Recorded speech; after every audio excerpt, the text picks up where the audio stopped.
Fortitudo, Agrigento e Cardiopalma, i biancazzurri vincono dopo due tempi supplementari il derby contro l'Orlandina.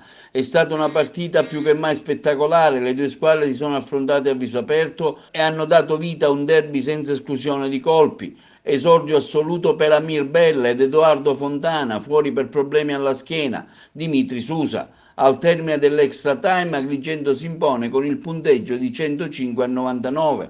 Il primo quarto termina per 20 a 28, il secondo invece va all'Orlandina per un punto in più, finendo con il punteggio 43 a 44. Il terzo lo riconquista la Fortitudo che supera l'Orlandina per 71 a 64. Il quarto set l'Orlandina recupera sulla Fortitudo, che forse risente anche di una certa stanchezza psicologica. Si va così al pareggio del set con 81-81.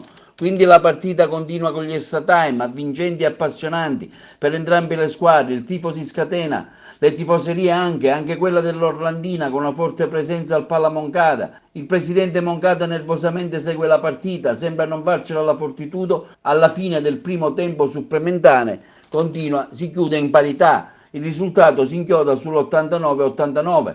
Il più avvincente è l'ultimo tempo supplementare, un continuo ribaltarsi di punteggio, variando e alternando avanti l'una squadra poi l'altra.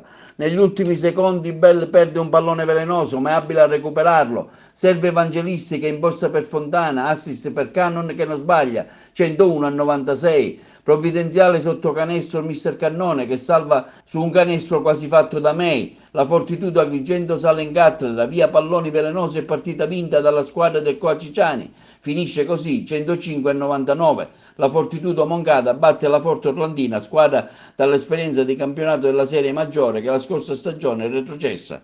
I punti realizzati sono Canon 26 centri, Evangelisti 17, Bella e Fontana 14, Cuffaro Dimitri Ambrosin 13. Se vogliamo crescere noi come squadra e come Orlandina abbiamo bisogno di soffermarci su altre problematiche. Non si può concedere il 63% da 2 punti a una squadra come Agrigento e pensare di vincere in trasferta.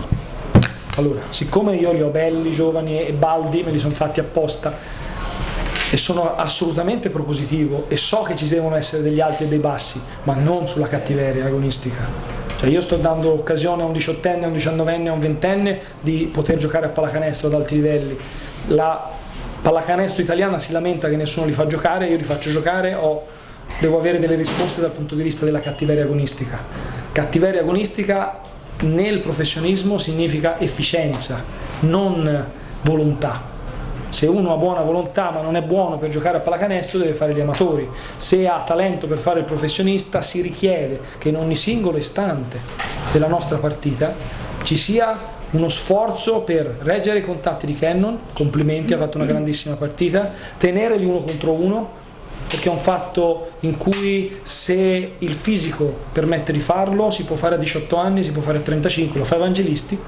Non vedo perché non lo possano fare Laganà, Donda, Mobio, Lucarelli, Bellan quando rientrerà. Siamo stati abbastanza, insomma, almeno ci abbiamo provato a mettere un minimo di ostacolo fra lui e il ferro, poi ha sbagliato lui, questo è evidente, ma voglio dire che credo che Sodini abbia provato le stesse sensazioni quando Amir Bella ha sbagliato 5 tiri da sotto non prendendo il ferro per appoggiarla, ed erano altrettanti tiri che potevano al contrario chiudere prima una situazione a campi invertiti. Sono anche Bruttini ha sbagliato un tiro da sotto importante in una partita che dura 50 minuti e dove i protagonisti sono protagonisti che hanno giocato di quei 50 minuti 40 se non di più.